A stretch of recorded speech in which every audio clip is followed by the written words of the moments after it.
नमस्कार। कभी सोचा है कि हमारे शरीर के अंदर ऊर्जा यानी एनर्जी बहती कैसे है? आज हम एक बहुत ही पुराने नक्शे को समझने वाले हैं। ये है 7 चक्रों का सिस्टम। तो चलिए देखते हैं कि ये हमारे स्वास्थ्य और हमारे शरीर की बनावट से कैसे जुड़ा हुआ है। तो हमारी आज की यात्रा समझिए रीढ़ की हड्डी के साथ साथ ऊपर की तरफ होगी। हम शुरुआत करेंगे एकदम जमीनी फिजिकल सेंटर्स से और पहुंचेंगे ऊपर के आध्यात्मिक सेंटर्स तक। हम एक एक करके हर लेवल को समझेंगे। ठीक है, तो चलिए शुरू करते हैं और समझते हैं कि ये चक्र आखिर हैं क्या। तो चक्र का सीधा सा मतलब है एक एनर्जी सेंटर। पुराने ग्रंथों में इसे ऊर्जा का एक घूमता हुआ पहिया बताया गया है। और कमाल की बात यह है कि ये पहिया हमारे शरीर की बड़ी बड़ी नसों, अंगों और हमारी पूरी एनर्जी से जुड़ा होता है। एक तरह से ये हमारे फिजिकल शरीर और हमारी एनर्जी बॉडी के बीच का एक कनेक्शन है, एक पुल है। जैसे हर बड़ी इमारत की एक नींव होती है ना? वैसे ही इस एनर्जी सिस्टम की भी एक बुनियाद है। तो चलिए बिल्कुल बेस से शुरू करते हैं और देखते हैं कि ये सिस्टम कैसे बनता है। शुरुआत करेंगे पहले 2 चक्रों से। तो ये हैं हमारे पहले 2 चक्र, मूलाधार और स्वाधिष्ठान। इनकी लोकेशन पर गौर कीजिए, ये शरीर के बिल्कुल बेस पर हैं। मूलाधार को हमारे अस्तित्व की जड़ माना जाता है और स्वाधिष्ठान हमारी क्रिएटिविटी और इमोशन से जुड़ा है। और देखिए एक और दिलचस्प बात, सोर्स मटेरियल इन्हें चीनी एक्यूपॉइंट से भी जोड़ता है। मतलब ये एक और पुराने एनर्जी मैप की तरफ इशारा कर रहा है। अब देखिए ये हमारे शरीर से कैसे जुड़े हैं। ये चक्र सिर्फ एनर्जी की बातें नहीं है, ये सीधे सीधे शरीर के सॉलिड स्ट्रक्चर जैसे हमारी हड्डियां, हमारी रीढ़ और साथ ही शरीर के लिक्विड सिस्टम्स जैसे कि खून और लिम्फ, इन सबसे कनेक्टेड हैं। मतलब ये हमारे सबसे बुनियादी शारीरिक कामों की नींव हैं। तो होता क्या है, जब इन बुनियादी चक्रों में, इन फाउंडेशनल चक्रों में कोई गड़बड़ी या इम्बैलेंस होता है तो इसका असर सीधे हमारे शरीर पर दिखता है। जैसा कि सोर्स मटेरियल बताता है, ये प्रजनन से जुड़ी दिक्कतों से लेकर पाचन और यूरिनरी प्रॉब्लम्स के रूप में सामने आ सकता है। चलिए अब इस नींव से थोड़ा ऊपर उठते हैं। अब हम आ गए हैं अपने पर्सनल पावर के सेंटर पर, वो जगह जहां हमारी पाचन शक्ति और हमारी विल पावर यानी इच्छा शक्ति रहती है।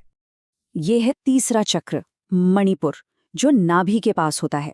अब इसका लोकेशन बहुत बहुत ज़रूरी है क्योंकि ये सीधे सीधे हमारे डाइजेस्टिव सिस्टम से जुड़ा है, हमारी उन ग्रंथियों से जैसे पैनक्रियाज और लिवर, जो हमारी एनर्जी को कंट्रोल करते हैं। और यहाँ आकर ये कनेक्शन और भी साफ हो जाता है।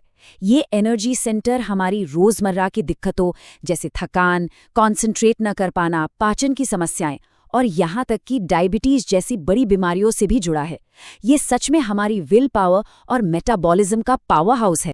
तो सवाल ये उठता है कि शरीर के इन निचले फिजिकल सेंटर से होते हुए ये एनर्जी ऊपर हमारे दिल और हमारी आवाज़ तक कैसे पहुँचती है? यही सवाल हमें अगले लेवल पर लेकर जाता है। अब हम बात करेंगे अगले 2 चक्रों की, जो एक पुल, एक ब्रिज की तरह काम करते हैं। ये हमारे निचले यानी फिजिकल एनर्जी सेंटर्स को हमारे ऊपर के सेंटर से जोड़ते हैं, सर्कुलेशन और कम्युनिकेशन के जरिए। तो यहाँ पर हम एक साथ देख रहे हैं अनाहत यानी हमारा हार्ट चक्रा और विशुद्धि यानी हमारा थ्रोट चक्रा। हार्ट चक्रा हमारे सर्कुलेशन और इम्यूनिटी का ध्यान रखता है, तो वही गले का चक्रा हमारे कम्युनिकेशन और हम खुद को कैसे एक्सप्रेस करते हैं उसे कंट्रोल करता है। और ये कनेक्शन हमें दिखाता है कि कैसे हमारा दिल, हमारे फेफड़े और हमारी बात करने की क्षमता, ये सब आपस में कितने गहरे जुड़े हुए हैं। तो जब इन सेंटर्स में कोई इम्बैलेंस होता है तो इसका असर हमें शारीरिक और हमारे एक्सप्रेशन दोनों लेवल पर देखने को मिल सकता है। चलिए अब सफ़र के आखिरी पड़ाव पर चलते हैं, हमारे सबसे ऊंचे, सबसे हायर माइंड सेंटर्स की तरफ। ये वो चक्र हैं जो हमारी समझ, हमारी जागरूकता और इस पूरी दुनिया से हमारे जुड़ाव को कंट्रोल करते हैं। और अब हम पहुंच गए हैं सिर में। यहाँ है आज्ञा और सहस्रार चक्र। आज्ञा, जिसे हम तीसरी आंख भी कहते हैं, पिट्यूटरी ग्लैंड से जुड़ा है और सहस्रार यानी क्राउन चक्र हाइपोथैलेमस से। ये ग्रंथियां बहुत खास हैं क्योंकि ये हमारे पूरे एंडोक्राइन सिस्टम के लिए एक मास्टर कंट्रोल की तरह काम करती हैं। सोर्स मटेरियल के हिसाब से ये दोनों केंद्र हमारी चेतना को कंट्रोल करने में अलग-अलग, लेकिन एक दूसरे से जुड़ी भूमिका निभाते हैं। जहां आज्ञा चक्र हमारी इंट्यूटिव अवेयरनेस, हमारी अंतरात्मा की आवाज को कंट्रोल करता है, वहीं सहस्रार हमें एक बड़े कॉस्मिक कनेक्शन का एहसास कराता है। और ये जो आखिरी चक्र है, सहस्रार, ये सबसे अलग है।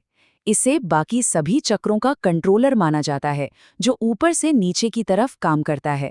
और यहीं से हमें यह आइडिया मिलता है कि ये सब आखिर एक साथ कैसे काम करते हैं। तो यहाँ जो सबसे जरूरी बात समझने वाली है वो ये है कि ये 7 केंद्र कोई अलग-अलग बटन नहीं है। नहीं, ये एक पूरी तरह से जुड़ा हुआ एक इंटीग्रेटेड नेटवर्क है, जहाँ एक हिस्से में अगर कोई इम्बैलेंस होता है तो उसका असर बाकी सब पर पड़ता है, हमारे जीवन के हर पहलू पर। तो अगर हम सब कुछ समेटें तो सोर्स मटेरियल इस चक्र सिस्टम को एनर्जी, हमारी बॉडी और हमारी हेल्थ के बीच एक बहुत ही सिस्टमैटिक लिंक के तौर पर पेश करता है। हर सेंटर का एक अपना खास रोल है, लेकिन वो सब मिलकर एक इंटीग्रेटेड नेटवर्क की तरह काम करते हैं।